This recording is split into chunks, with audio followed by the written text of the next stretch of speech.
Hi Capricorn, Sun, Moon, Ascendant, and Venus. This is Dane, and I am going to be doing your love and relationship reading for you. Now I ask if this reading resonates with you, don't forget to give it a thumbs up, and also to subscribe to my channel. And if you would like to be notified whenever I upload new videos, and I upload all the time, just hit the bell notification button. And if you're interested in any of the cards that I'm using, they will be listed and linked in the description box below. Now let's clear the energy space, raising our own energy vibration and releasing any negativity. So take a nice deep breath in, exhaling whenever it feels comfortable for you.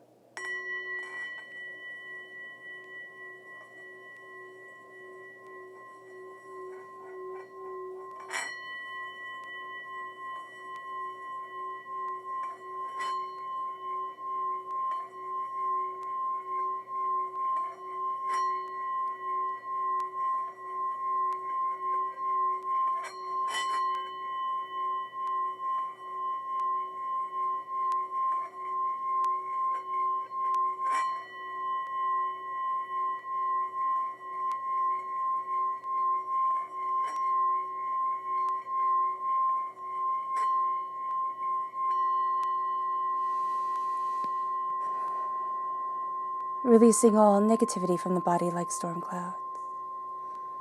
Letting yourself feel calm, centered, and at peace as we enter into this safe and loving space.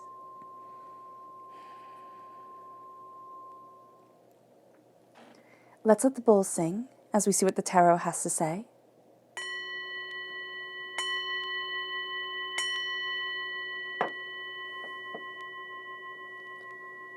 Capricorn, love and relationships, Capricorn. Capricorn, love and relationships, Capricorn. Capricorn, love and relationships, Capricorn. Angels and spirit guides, show me clearly. Guide this reading and show me clearly. Angels and spirit guides. Angels and spirit guides, show me clearly. Guide this reading. Fantastic.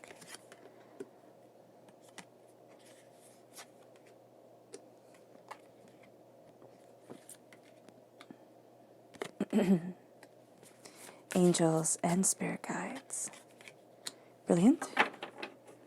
Now let's see what the chakra energy is for this time. This is going to be the energy spot where we're a little bit vulnerable, not only in romantic relationships, but in all relationships that we're going to be a part of during this time, and all love that we're going to be a part of. So let's see here. Capricorn, love and relationships. Capricorn, love and relationships. Angels and spirit guides, show me clearly. Guide this reading and show me clearly. And then finally, the energy we need to be mindful of. This is what's going to kind of ensnare us. People who act this way have this energy about them, right? Capricorn. What is the energy that Capricorn needs to be mindful of? Love and relationships. What is the energy that Capricorn needs to be mindful of? Love and relationships. Angels and spirit guides, show me clearly. There we go. Okay, we're going to start off with the crowning card. And this is the Eight of Wands. Things are moving rather quickly for us, which is nice. We have the Death card, a dying away of the old self, a rebirth of the new. This is also strong Scorpio energy. October 23rd to November 21st is coming in. There's a shift. There's a really big change that is coming for us. And then we have the Emperor, which is Aries energy, time frame March 21st to April 19th. This is also very masculine energy. So there is a sense of a change coming around. It can either be around a male partner in our lives, but it can also be around a very powerful person or a person who had a lot of influence on us. It can also be a negative voice. It's kind of like the voice kind of like of a father figure or a father saying, you can't do it, you know, you're not going to get there, you're not enough, nobody's going to find you attractive, kind of thing. It's not a really nice, warm, comforting voice right now. There is a sense of kind of breaking these chains, but as we break these chains, the Emperor flips, and it's like all of a sudden we find that person who's strong and capable and competent and confident and can hold their own within this world. And then it moves us And also we become that person ourselves. It moves us to the King of Pentacles. Now Capricorn, that is us coming through as a king, and that's why divinity showed us becoming this powerhouse ourselves. And there's a sense here then of the Queen of Wands, passion, fire, focus. This is fire sign energy, Aries, Leo, Sagittarius. And then we have the Strength card, strong Leo presence here. So as we move, we are crowned with an 8. We are rooted with an 8. There is a tendency to take this time very, very, very seriously. Too seriously, actually. It's kind of like, oh my gosh, we have to do just like this. We have to have things just like that. And we're going to worry about every single word that we say, every single way that we were. And so here, there's a need to kind of like step back and say, what is it that I want? What is it that's important? Am I making things bigger than they actually are? It moves us then to our chakra card, which is personal power. Now, because this is where we kind of get sucker punched at times, the solar plexus is the chakra energy spot. This is a place where we are looking at things and we are embracing our power, but then we can totally second guess ourselves, totally become overwhelmed. Doubts and fears and chaos and angers and upsets can come in. So we are embracing here the sense of power and determination, but then we have this severe self-doubt that if people want to, they'll be able to play off of, they'll be able to see our weaknesses, and we don't want them to. We don't want them to at all. It's kind of like everything is perfect, just keep smiling. It's not that we want to lie, it's just that it's none of your business, right? And then the energy to be mindful of is the Queen of Cups. Now, this is very interesting energy to be mindful of because this is going to be a person who comes across as very healing, very, very beautiful, very calm, very quiet, very, very loving, very enchanting.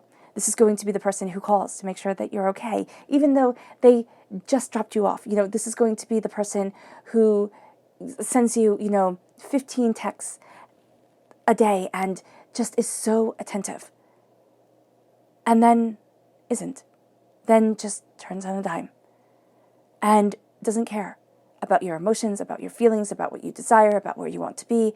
It's kind of like they're done with you and they're moving on. So this is a really interesting energy to have to be mindful of. Now, we could have dealt with this person, this type of person in our lives. Now, water sign energies is, of course, Pisces, Scorpio, Cancer, but here when we're talking about energy, it doesn't have to be that it's a water sign energy. It is a person who displays this type of being. It is a person who is, who is emotionally manipulative and controlling and can make you really start doubting yourself. It's like, oh, well, maybe I was just reading them wrong.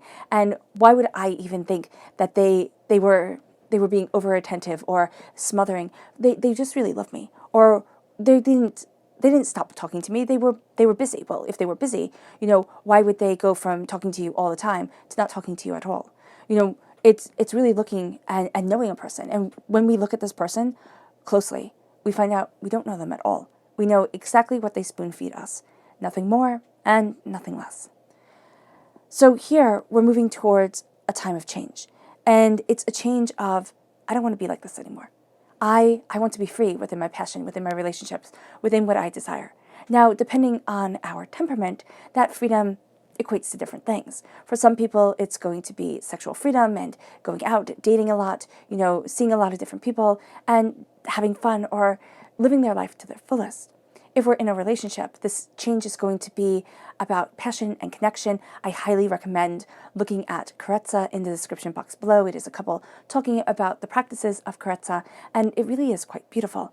It is a way of becoming one with your partner, and it's a way of taking the stress out of sex. And it's also, it's by taking the orgasm out of sex, which we would sit there and think, oh my gosh, what's the point? But the point is the bonding. The point is the connection. So much of this world is about the peaks, the climaxes, the raises, the power, the hunt. It's not about the connection. And that's what our world is really missing. To focus on the connection is to start to change our world in a way where we start to live in passion. So even if we're not in a relationship, but we just want to better understand ourselves, it's embracing that passion of self. It's embracing that connection with our own bodies, our own self, our own awareness. And it starts to move us to the death card. Now, it's very interesting because death, is of course the little orgasm in French. So here there is this sense of, it can be looking at the orgasms differently, looking at what has excited us within relationships and where we want to be right now and the type of people that we have gone after if we're looking for a relationship, but also the type of situations that have really been arousing and, stimulating for us within our relationships, and saying, where is it that I want to be? What is it that I desire from my partner and from myself and from love and commitment and sex and joy and, and living? Because there's a shift going on. And again, it's subtle, but it's powerful. And it's a sense of a reclaiming of our power and our purpose and our decisions and our desires and where we want to be within our lives. Instead of thinking, oh, it has to be this way. Why? Because it's the way we see it on TV, and it's the way that people, when they're oh so in love and oh so over the moon about each other, display themselves. Here, it's stepping back and saying, but I want something that lasts. I want something that's maybe a little bit quieter, but a whole lot stronger. There's a thing about death. We can never outrun it. It's kind of like outrunning our shadows, which isn't a romantic thing to say at all, but it is a very truthful thing to say. When we have the death card come in, we have who we once were, dying away to become who we are now. And we can also find that in relationships, especially, if we've been together for a while, or even if we haven't, the person that we initially fall in love with isn't the same person, even 6 months down the road. So here, it's the ever evolving understanding of the changing of the persona of the person that we are attracted to, the changing of the passion and the brilliance and the being of this person, and also of ourselves. And it leads us to the Emperor. So here, as Divinity said before, there's this voice. And again, the Emperor has these two ways of being. One is the overpowering father figure. Now, it can also be the ruler of the house. It goes like this. It is like this. I said so. And my rule is law. Okay, cool. But there is also this sense of it changing. It changing from being that voice of, I will never be enough. I will never meet your expectations. I will never be able to be what it is that you desire. So I have to start becoming me. I have to start claiming my throne, claiming my power, understanding my voice, moving forward in my direction. And that is hard at times. It's hard at times to say this. It's hard at times to embrace this. It's hard at times to understand it. But what we are doing here is we are taking a voice. Now, it can be, again, from a father figure. It can be from a lover that was overbearing but that we were head over heels in love with, or just a cheat. He could have been, or she, could have been just a cheat. And we look at that person and we think, I loved you so much. I gave you so much time and effort and attention. And I thought, if I was just better, I would be able to be enough for you. And I was never enough for you. And now it's time to say no more. No more do you get to be the voice inside my head. Keeping me up at night, making me doubt the decisions that I made. Making me feel overwhelmed. Now the Emperor starts to change. And the Emperor starts to become ourselves, claiming that throne, claiming that power, knowing what we desire, but also being able to be that strong person who meets another strong person who says, you know what, I'm heading this way in life. I'm trying to unravel these mysteries. Maybe we can do it together. And wherever that leads us, that becomes something extraordinary. Now, whether this becomes a romantic relationship or whether it becomes a friendship, like one of those friendships where it's kind of like the person you could call if you needed to hide a body, right? It could lead to that type of friendship, that type of development, because we are seeing ourselves evolve. And as this happens, we become the King of Pentacles. We become the ruler of our prosperity, of our desires, of the seeds being planted. Now, for some of us here, okay, just being really honest, there is a sense of, there can be pregnancy coming in. There can be a sense of passion and pregnancy, long desired, power after struggle. So if you're looking for that, now that might be a message for just one person, because Spirit's like, stop, say it. So if you are looking for this type of sign, Spirit's saying, here it is. It's a sign to keep on moving forward. It's a sign to be the passionate defender of what it is that you want within your life. But there is a sense here of being able to see the connectedness of things within relationships. So during this time, and that's why we can take things overly seriously, the King of Pentacles, he doesn't play, okay? He isn't going to sit there and say, all right, well, maybe like this and maybe like that, and oh, it's just so fun to go frolicking in the fields type of thing. That's not him. The King of Pentacles is focused, is determined, is going to see the crops come in, is going to see the harvest come forward. Okay, when the King of Pentacles gets focused on something, that's it. He's focused. So when we get focused on somebody during this time, that's it. It's like we have blinders on. That's the only person we can see. The King of Pentacles is determined and powerful and profound. And that's what we are embracing here. It leads us to the Queen of Wands. It leads us to passion and creativity. It leads us to fire. Now, we might have to be mindful during this time of passions burning a little bit too high and of kind of tempers flaring, because we're going to see things one way and somebody else is going to see things another. It can also be another person coming in, being very flirty, very, very enchanting, very enticing. And we just have to kind of either claim what's ours. It's like, step back, what the heck are you doing? Or it's, you know what, fine, if you're so easily tempted, go. And there's a sense here of really embracing our passion, what we want, what we desire, what we will take from the world and what we won't. And there's a real sense of claiming our strength, claiming our focus, claiming it's not only our truth, but it's where we want to be within our lives. So there's a sense here of also looking at what our passion is. Because we get shown what passion is. We get shown, we have porn for passion, we have, we have lingerie, we have commercials, we have television that shows us what passion is supposed to look like. And then we have our own lives, which don't look like that, okay? Or seldom look like that. And so we have to figure out what's right for us. What does it for us? And here it's an embrace of our passion, of our desire, of where we want to be, of who we want to be, of how we want to move forward. But there is a sense here of like things get tested. And while we are evolving and while we are moving forward, we might find that the person that we were interested in, we kind of drift apart a bit. And we might think, well, why? Why? That person is perfect. Why would that ever happen? And it's because they're actually not perfect. Divinity is lining us up for something more. If we're in a relationship, there is a sense of really needing to communicate with our partners and saying, this is where I am. These are hurts, the pains, the scars that have held me back. This is what I want. And this is how I want to move forward. We might want to kind of spice things up a bit. We might want to test out Carezza, which is more intimate than maybe we're used to. And then it leads us to this place of strength, this place of coming together, this place of greater understanding, this place of passion and truth, and the sense of my greatest strength is not being able to, dictate everything. My greatest strength is being able to see my life open and to know that I can't control it. I can't control the way that I move forward. I can't control other people, but I can stand in the power of me. And I can know what I desire from life. I can know where I want to be.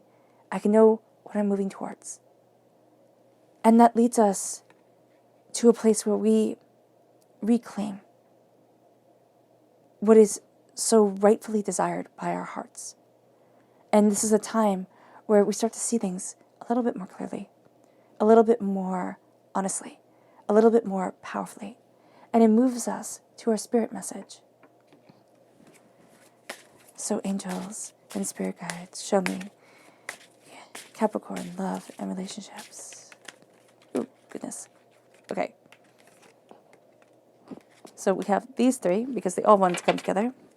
So nature, goddess, and light. So the nature of the inner goddess, or even just the sacred feminine. It can be the Sophia, the Shekinah, I believe I'm saying that right, the sense of the sacred within our world, but the feminine aspect of it.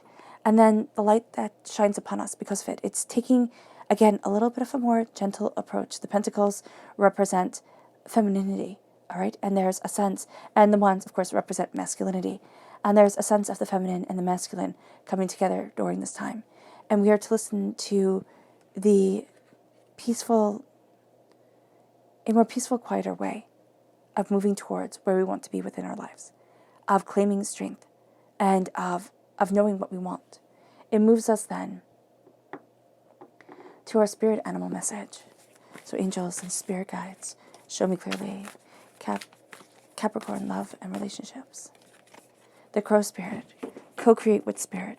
It's time to visualize what we want. It's time to, connect with spirit, talk with spirit, and say, this is where I want to be. This is what I want from love. This is what I'm searching for. And let spirit guide us, because spirit can see things in a greater depth, in a greater beauty than we could ever see, than we could ever understand. Our subconscious chakra message is the fox spirit. Think on your feet. Think on your feet, because things are coming quickly. We're crowned with change. We have this transformation coming.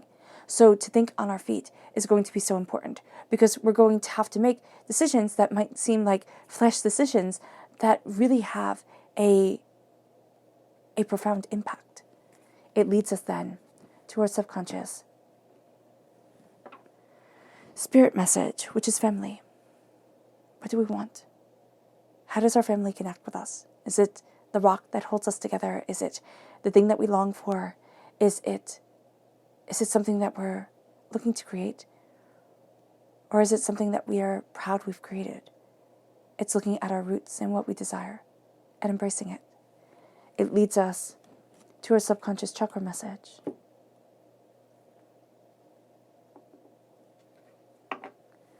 which is inspiration, the sacral chakra. Now, the sacral chakra is always very interesting, because in love and relationships, the sacral chakra coming up is no surprise, because the sacral chakra is where we hold sexual energy. It's also where we hold creative energy.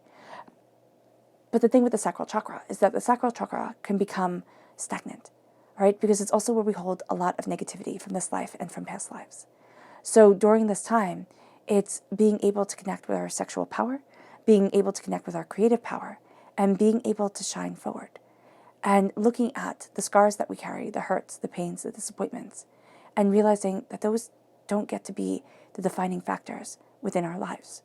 That we're rising into a new dawn, into a new space, into a new place. We just have to believe it and see it within ourselves. It moves us to our subconscious person message, which is Cernunnos. Now, Capricorn, this is us. Subconsciously, we have to realize not to get in our own way, but also we have to be very mindful of the people who offer instantaneous pleasure. Because here we have instantaneous pleasure. What happens in the forest stays in the forest, and it doesn't. Every action has a consequence, be it positive or negative. And it's understanding that the nature of the world is slightly chaotic, and it doesn't really care, whether it is a positive thing for you or whether it is negative. It is simply that it is that matters.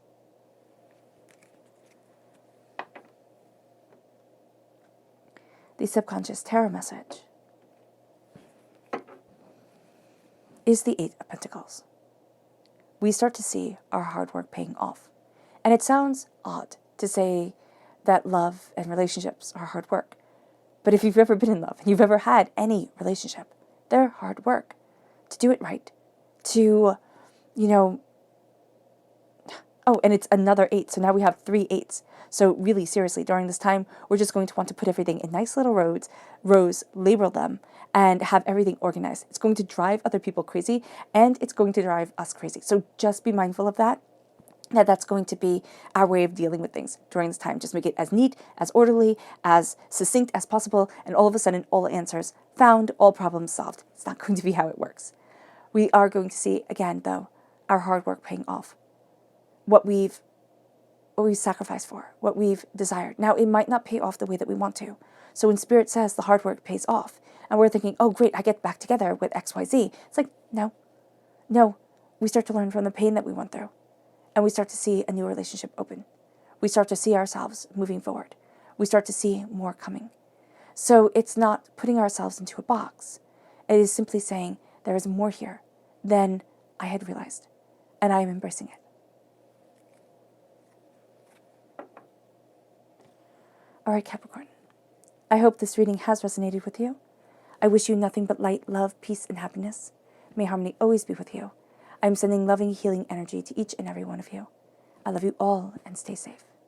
Let's end this reading with a meditation, a clearing away of negative energy, a raising of our positive energy as we start to see the rewards come. Okay.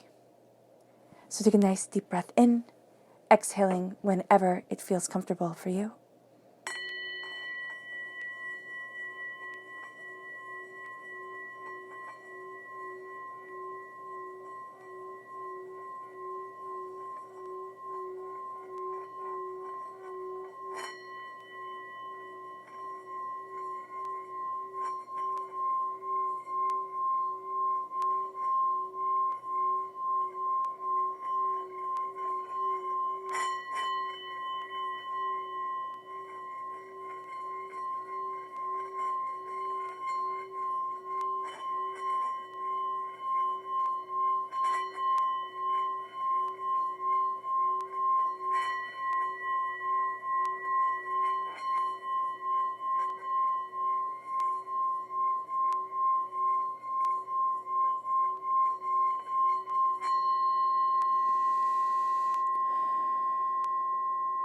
May you move forward in peace and in harmony, Capricorn.